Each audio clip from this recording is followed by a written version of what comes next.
बिस्मिल्लाहिर्रहमानिर्रहीम। अस्सलामुअलैकुम। आप देख रहे हैं हमारा चैनल देसी स्टाइल फूड सीक्रेट। तो आज मैं कराची की फ़ेमस काठियावाड़ी चने की चाट आपके साथ शेयर करूंगी, जो मैं अपने स्टाइल में बनाऊंगी और बहुत ही ईजी और बहुत ही जल्दी से ही तैयार हो जाती है और खाने में बहुत ही मज़ेदार लगती है।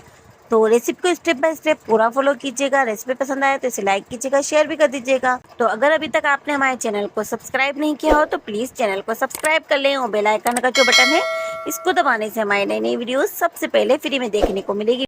तो आइए चलिए अब रेसिपी को बनाना स्टार्ट कर लेते हैं। बिस्मिल्लाहिर्रहमानिर्रहीम।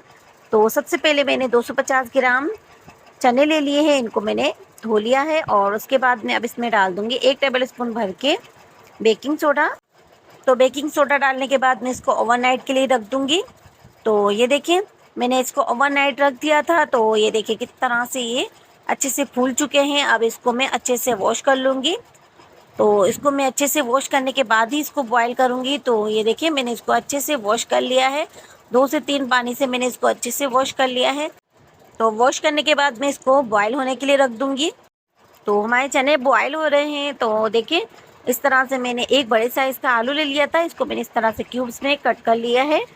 तो अभी हमारे 10 से 15 मिनट में ही चने अच्छे से बॉयल हो चुके हैं, बहुत सॉफ्ट हो चुके हैं, क्योंकि मैंने इसको ओवरनाइट के लिए भिगो दिया था बेकिंग सोडा डालकर। तो ये बहुत ही अच्छे से सॉफ्ट हो चुके हैं। तो अब इसमें मैं ये जो मैंने आलू के क्यूब्स बना के रखे हुए हैं वो इसमें ऐड कर दूंगी। और अब इसमें मैं डालूंगी नमक। तो नमक आप अपने टेस्ट के मुताबिक डालें, कम ज़्यादा अपने टेस्ट के मुताबिक आप कर सकते हैं। तो इस तरह से मैंने इसमें नमक डाल दिया है और इसको अच्छे से मिक्स करने के बाद मैं इसको तकरीबन 5 से 10 मिनट के लिए ढककर पका लूँगी, ताकि हमारे आलू भी अच्छे से सॉफ्ट हो जाएं। तो ये देखिए एक बाउल में मैंने इस तरह से 3 टेबल स्पून भर के कॉर्नफ्लावर ले लिया है। तो अगर आप थिकनेस ज़्यादा रखना चाहते हो तो आप थोड़ा सा ज़्यादा भी यूज़ कर सकते हैं। तो बस ये 3 टेबल स्पून भर के मैंने लिया है और इसमें परफेक्ट है। तो ये देखें इसमें मैं थोड़ा थोड़ा पानी डाल के इसको मैं मिक्स कर लूँगी, ताकि इसमें लम्स वगैरह ना हो। तो ये देखिए मैंने आलू डालकर भी इसको तकरीबन 10 मिनट के लिए रख दिया था। तो ये हमारे अच्छे से आलू भी सॉफ्ट हो चुके हैं। तो मैं इसमें इस तरह ज़रूरत के मुताबिक जर्दे का कलर डालूंगी, जो ऑरेंज कलर होता है वो मैंने यूज़ किया है। तो आप इसमें चाहें तो येलो फूड कलर भी यूज़ कर सकते हैं। तो ये देखें अब इसमें मैं डालूंगी कॉर्नफ्लावर का जो मिक्सचर मैंने बना के रखा हुआ था। मैं इसको एक तरह से दोबारा से चम्मच से चला लूँगी, क्योंकि ये कॉर्नफ्लावर है तो नीचे बैठ जाता है। तो अब इसको मैं इस तरह से धार बनाते हुए ऊपर से इस तरह से डालूंगी और एक हाथ से चम्मच को चलाती रहूंगी और एक हाथ से मैं इसको डालूंगी, ताकि अच्छे से मिक्स हो जाए और इसमें लम्स वगैरह ना हो।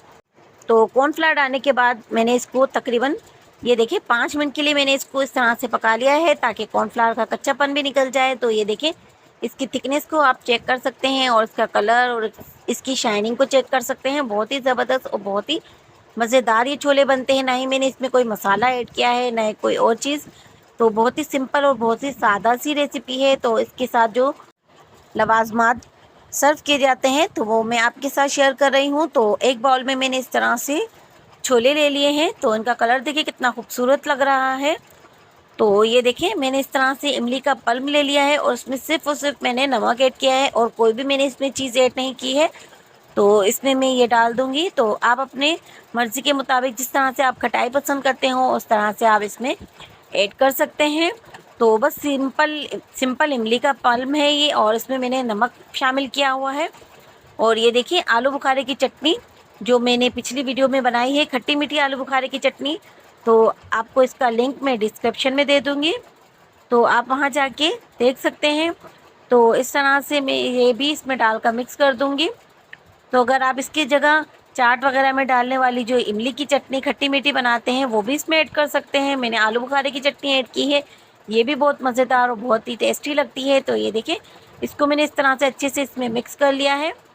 तो अब इसमें मैं डालूँगी कुछ मैंने इस तरह से खीरे कट कर लिए थे, इनको भी बारीक इस तरह से चॉप कर लिया है। तो इनसे भी बहुत ही ज़बरदस्त फ्लेवर आता है। और प्याज को भी देखिए मैंने इस तरह से बारीक बारीक कट कर लिया है। तो कुछ इस तरह से मैंने इस पर प्याज डाल दी है।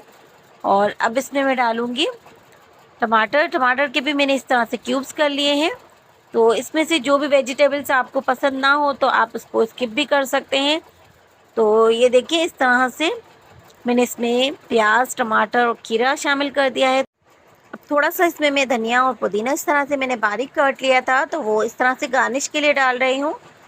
तो ये देखिए, इस तरह से मैंने ये सारी चीज़ें इसमें डाल दी हैं। अब इसमें मैं डालूँगी होममेड दही बड़ा मसाला, जो मैंने घर पर ही तैयार किया है, तो इसका लिंक मैं आपको डिस्क्रिप्शन में दे दूँगी। तो इस तरह से मैंने इस पे दही बड़े का मसाला डाल दिया है, इससे बहुत ही ज़बरदस्त एक टेस्ट आएगा। और अब इसमें मैं डालूँगी थोड़ा-सा चाट मसाला, तो मैंने इसमें चाट मसाला भी ऐड कर दिया है। तो अब इसमें डालूँगी इस तरह से पापड़, जो पापड़ी होती है चाट पापड़ी, वो मैंने इस तरह से इसमें बिल्कुल बारीक करके डाल दी है। इससे बहुत ही ज़बरदस्त सा एक क्रंच आता है, तो इसको बिल्कुल स्किप नहीं कर सकते हैं, इससे तो चाट का मज़ा ही दोबाला हो जाता है। तो इस तरह से मैंने इसके ऊपर चाट पापड़ी डाल दी है। तो अब ये डालूँगी मैं सेव। तो इस तरह सेव डालने से भी बहुत ही ज़बरदस्त सा एक क्रंच आ जाता है, तो आप चाहें तो इसे स्किप भी कर सकते हैं। तो मैं अपने स्टाइल में बना रही हूँ, तो इसलिए मैंने इसमें सेव डाल दी है। तो इस तरह से मैं कुछ छोले और आलू को ऊपर से इस तरह गार्निश कर दूँगी, ताकि इसका एक बहुत ज़बरदस्त सा लुक आ जाए। तो बहुत ही डिलीशियस सी और बहुत ही टेस्टी सी और बहुत ही सिंपल और बहुत ही आसान तरीके से मैंने चाट बनाई है। आप भी इसको ज़रूर ट्राई कीजिएगा और अपना फीडबैक हमें लाज़मी दीजिएगा। रेसिपी पसंद आए तो इसे लाइक कीजिएगा और शेयर भी कर दीजिएगा। तो जाने से पहले चैनल को ज़रूर सब्सक्राइब कर लीजिएगा। तो अब हमें इजाज़त दीजिए, दुआओं में याद रखिएगा। अल्लाह हाफ़िज़।